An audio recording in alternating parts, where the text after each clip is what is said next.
ঐক্যের জন্য নিজস্ব অবস্থান থেকে যতটুকু ছাড় দেয়া দরকার, আল্লাহ যেন প্রত্যেকের মনে সর্বোচ্চ ছাড় দেয়ার, কোরবানি দেয়ার মানসিকতা তৈরি করে দেয়। আমরা আন্তরিকভাবে এক হয়ে যেতে চাই। ঐক্য ব্যতীত আসলে রাষ্ট্রে ক্ষমতা যাওয়া অসম্ভব। কারণ আল কুফরু মিল্লাতুন ওয়াহিদা, তারা কিন্তু এক হয়ে গেছে। যারা পালিয়েছে তারা আসলে কতজন পালিয়েছে, বাকিরা কোথায় যাবে? তারা কিন্তু ওদের সাথে এক হবে। তো ওরা যদি এক হয়ে ওদেরকে ভোট দিয়ে দেয়, তা আমরা বিচ্ছিন্ন থাকি, তাহলে তো আমরা 10 আসনও পাবো না। তো ক্ষমতার স্বপ্নই থেকে যাবে। বিপ্লব ওরা কাজে লাগাবে, আমরা কাজে লাগাতে পারবো না। এই জন্য সংখ্যাগরিষ্ঠ আসন পাওয়ার জন্য ঐক্যের বিকল্প নাই। 201 আসনও যদি পান আলেমরা এক হওয়ার পরেও, তারপরেও ক্ষমতা আপনাদের হাতে আসবে কি না এটা ভাবনার বিষয়। কারণ তারা আপনারা 201 আসন পাওয়ার পরও ষড়যন্ত্র করবে যেন আপনারা ক্ষমতা আসতে না পারেন, আর সে জায়গায় বিচ্ছিন্ন থেকে ক্ষমতা। এই জন্য আমরা যারা চাই যে বাংলাদেশ ইসলামের আলোকে চলুক, আমাদের ঐক্যবদ্ধ হওয়া ফরজ, এটা আবশ্যক, এটা হওয়া লাগবেই। তিনি বলেছেন আনাকিমুদ্দিন ওয়ালা তাতাফাররাকু ফিহি, দিন তোমরা কায়েম করো এবং পরস্পর বিচ্ছিন্ন হইও না। কিন্তু আমরা বিচ্ছিন্ন আছি, তাহলে ফরজ ইবাদত থেকে আমরা দূরে আছি। এজন্য এই বিপ্লবকে যেটা হয়ে গেল কাজে লাগিয়ে এবার কমপক্ষে আমরা এই ফরজ ইবাদতটা করে দেখাতে চাই। ইমাম মাশায়েখ পরিষদ এই কাজটি তারা একবারে অফিসিয়ালি শুরু করেছে, আমাদেরকে তারা একসাথে বসিয়ে দিয়েছে। আমরা আর আলাদা হতে চাই না, আমরা সকলেই একবারেই সাক্ষী যে 24-এর বিপ্লব ইসলামপন্থীদের বিপ্লব। রাম এবং বামেরা, ইসলাম বিরোধী যারা, তারাই কিন্তু দেশ থেকে পালিয়েছে, এবং তারা যারা দেশে আছে চুপ করে আছে। তো আল্লাহ তো এবার আমাদেরকে সুযোগটা দিলেন, আমরা কেন কাজে লাগাবো না? এই জন্য আমরা অবশ্যই ওলামাই কেরাম এবং ইসলামী সমমনা ইসলামপন্থী সকলে এবারই আমরা এক হয়ে যেতে চাই। সেটা আজ থেকে সিরিয়াসলি শুরু হয়ে যাক। ঐক্য আল্লাহর ভালোবাসা পাওয়ার অন্যতম মাধ্যম। ইন্নাল্লাহা ইউহিব্বুল্লাযীনা ইউকাতিলুনা ফি সাবিলিহি সাফফা কাআন্নাহুম বুনয়ানুম মারসুস। আল্লাহ খুবই ভালোবাসেন আমাদের, আমরা যেন ভালোবাসার পাত্র হয়ে আল্লাহকে খুশি করতে পারি। এই জন্য এবারের ঐক্যটা হবে ইস্পাত কঠিন সীসা ডালা প্রাচীরের মতো ঐক্য। কথা বলেছেন কয়েকজন ভাই, ঐক্যে ফাটল ধরানোর জন্য এজেন্সি কাজ করে। আমরা কাউকে আর জায়গা দিতে চাই না। আরে ক্ষমতায় যাওয়ার পরেও যদি ঐক্য না থাকে, ক্ষমতা টিকতে পারবেন না, আপনাদেরকে টিকিয়ে থাকতে দেয়া হবে না। টিউনিসিয়া পারেনি, আলজেরিয়া পারেনি, মিশরে পারেনি, এবং খোঁজ নিয়ে দেখেন সেখানেও ইসলামওয়ালারা সবাই ঐক্যবদ্ধ ছিল না। মিশরে পর্যন্ত ইসলাম ক্ষমতায় গিয়েছে ইসলামওয়ালারা, তারপরও অন্য দল তাদের বিরোধিতা করেছে, সুযোগ কাজে লাগিয়েছে অন্যরা। এজন্য ঐক্যের কোনো বিকল্প নেই। আন্তরিকতা, ছাড় দেওয়ার মানসিকতা, ইখতিলাফি মাসআলা নিয়ে আলোচনা যত কম করা যায়, প্রয়োজনে মজলিসে শুরা তৈরি করে এরপরও আমরা সব আলেম একসাথে হতে চাই। আল্লাহ তৌফিক দাও। আয়োজকদেরকে ধন্যবাদ জানিয়ে শেষ করছি। আসসালামু আলাইকুম ওয়া রাহমাতুল্লাহ। জাযাকাল্লাহ। এখন মতামত পেশ করার জন্য অনুরোধ করছি ইসলামিক ফাউন্ডেশনের সম্মানিত গভর্নর, তামিমুল মিল্লাত আলিয়া মাদ্রাসার সম্মানিত প্রিন্সিপাল ডক্টর মাওলানা খলিলুর রহমান মাদানী হাফিজাহুল্লাহ। আসসালামু আলাইকুম ওয়া রাহমাতুল্লাহি ওয়া বারাকাতুহু। আলহামদুলিল্লাহি ওয়া কাফা ওয়া সালামুন আলা ইবাদিহিল্লাযিনা ইসতাফা। আউযু বিল্লাহি মিনাশ শাইতানির রাজীম।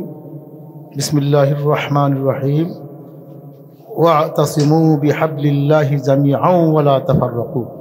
আমানতু বিল্লাহ।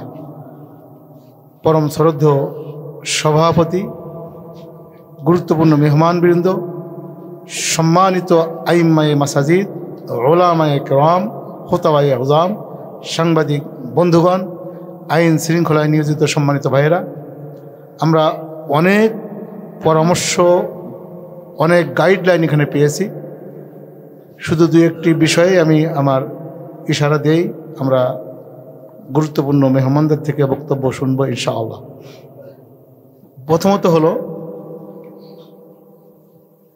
আমরা যারা আল্লাহকে ভালোবাসি, আল্লাহর প্রতি ঈমান রেখেছি এবং আখিরাতের পার্মানেন্ট নাজাতের যারা চিন্তা করি, তাদেরকে আল্লাহর হস্তে আল্লাহর দ্বীনের জন্য, কোরআনের জন্য, ইসলামের জন্য ঐক্যবদ্ধ থাকতে হবে। এটা আমাদের উপরে শরীয়ী বিধান।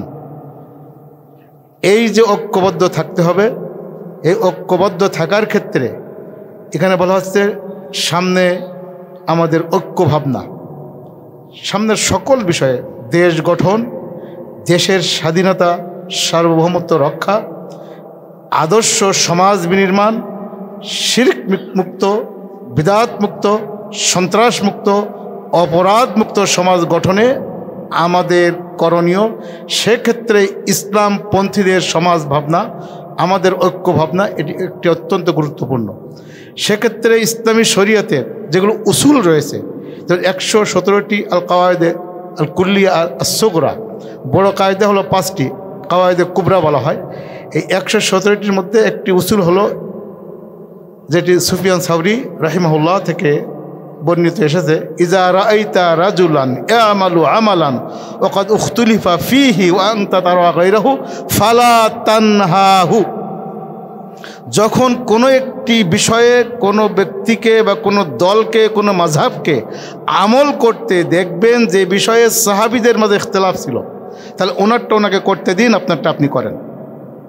যেমন জোরে আমিন কি আস্তে আমিন, অথবা কে কোন দল করলো, যেগুলো বিষয়ে ছোট ছোট ফুরুআতের ব্যাপারে ইখতিলাফ আছে, উসুলের ব্যাপারে শরীয়তে কোনো ইখতিলাফ নেই, সবাই জানি। অতএব আমরা খুচরা খুচরি জিনিস নিয়ে ইখতিলাফ করা যাবে না। ওনারটা উনি করুক, আপনারটা আপনি করেন। ফালা তানহাহু, নিষেধ না করে, বরং ইসলামের উসুলের ব্যাপারে সব ঐক্যবদ্ধ থেকে। হাজী শরীয়তুল্লাহ রাহিমাহুল্লাহ উনি ফারাজি আন্দোলন শুরু করেছিলেন এই উপমহাদেশে, সবাই জানেন। অতএব আমরা 2 নম্বর যে পয়েন্ট, আমরা অবশ্যই দেশের সাথে, দ্বীনের সাথে, ইসলামের সাথে সকলে ঐক্যবদ্ধ থেকে দেশকে কিভাবে ইসলামাইজড করা যায় সে ব্যাপারে আমাদেরকে ঐক্যবদ্ধ থাকতে হবে। 3 নম্বর হলো, আপনারা জানেন এই যে নতুন বিপ্লবের পর 2024-এর 17ই আগস্ট এদেশের সকল মারকাজের, সকল মাযহাবের, সকল পন্থার, সকল মাকতাবে ফিকারের ওলামায়ে কেরামদেরকে নিয়ে একটি বড় মতবিনিময় সভা হয়েছিল। সেদিন একটি ঘোষণা এসেছিল, আমাদের আবরার ভাইও অনেকেই ছিলেন এখানে। একটি ঘোষণা এসেছিল। ঘোষণাটা কি ছিল? সেখানে ঘোষণা ছিল যে আমরা সামনে এই দেশে ইসলামের নামে যত দল, যত মত, যত পলিটিক্যাল পার্টি আর ইসলামী যত দল আছে, সমস্ত দল আমরা ইসলামের নামে এদেশে একটি অভিন্ন বাক্স হবে। কে কোন দল করে করুক, যদি তাই করা যায়, এটির উপরে এখনও থাকা যায় এবং ভবিষ্যতে যে কোনো নির্বাচনে যদি ওলামায়ে কেরাম একভাবে থাকতে পারি, ইনশাআল্লাহ তাআলা অবশ্যই আপনার আমার সফলতা, বিজয় কিন্তু আল্লাহর হাতে। আর আখিরাতের চূড়ান্ত বিজয় তো আসল জিনিস। আমরা ইমানিয়াতের উপরে ঠিক থেকে ওই 17ই আগস্ট যে সিদ্ধান্ত নিয়েছিলাম, এই সিদ্ধান্তের উপরে সবাই যদি এক থাকতে পারি, এই দেশের চেহারা অবশ্যই পাল্টে যাবে ইনশাআল্লাহ তাআলা। আর 4 নম্বর হলো যে দেখুন, ইসলামের জন্য, ইসলামপন্থীদের জন্য, কোরআনপন্থীদের জন্য, আল্লাহওয়ালাদের জন্য বিজয়, এর জন্য যে শর্ত আল্লাহ তাআলা দিয়েছেন, দুনিয়ার স্বাভাবিক শক্তির যে শর্ত, ধনবল, জনবল, অস্ত্রবল, বাহুবল, রণবল, যা কিছু আছে, এগুলি ইসলামপন্থীদের জন্য আল্লাহ তাআলা শর্ত দেননি। এগুলির সাথে অবশ্যই শর্ত দিয়েছেন ইখলাসের সহিত, ইমানিয়াতের সহিত মজবুতভাবে একটি বাহিনী তৈরি হওয়া। এখন আমার অস্ত্রবল আছে, জনবল আছে, ধনবল আছে, রণবল আছে, ইমান নেই বা ইমানি চেতনা নেই, আমার ইখলাস নেই, তাহলে এখানে আপনার আমার কোনো ফায়দা নেই। সময় নষ্ট করে এই সময় তাদের মতো মসজিদ মে যাওয়ার নামাজ ভি পড়ো, হোটেল মে যাওয়ার শরাব ভি পিও, মন্দির মে যাওয়ার পূজা ভি করো, আল্লাহ ভি রাজি হো, শয়তান ভি নারাজ না হো, এইরকম করার কোনো দরকার নেই। আমরা যা ইসলামপন্থী আমরা দাবি করি, অবশ্যই ইমানিয়াতকে সবার ঊর্ধ্বে আমাদেরকে স্থান দিতে হবে। আর 5 নম্বর হলো, আমি একবার শেষ পর্যায়ে আসছি। দেখুন, এই 24-এর ছাত্র জনতার গণ আন্দোলনের শেষ এই 4টা দিনের কথাই বলি। 1 তারিখে যখন সিদ্ধান্ত হলো যে এদেশে ইসলামপন্থীদেরকে যেখানে পাও গুলি করো, হত্যা করো, খুন করো এবং জামাতে ইসলামীকে রাষ্ট্রীয়ভাবে ব্যান করে সন্ত্রাসী দল হিসেবে ঘোষণা দেওয়া হলো। এদেশের আলেম ওলামাগণ 2 তারিখে বসলেন। আমাদের খান ভাই এখানে আছেন, খান ভাইয়ের নেতৃত্বে উত্তরাতে বসা হলো প্রথম সকাল 11টায়।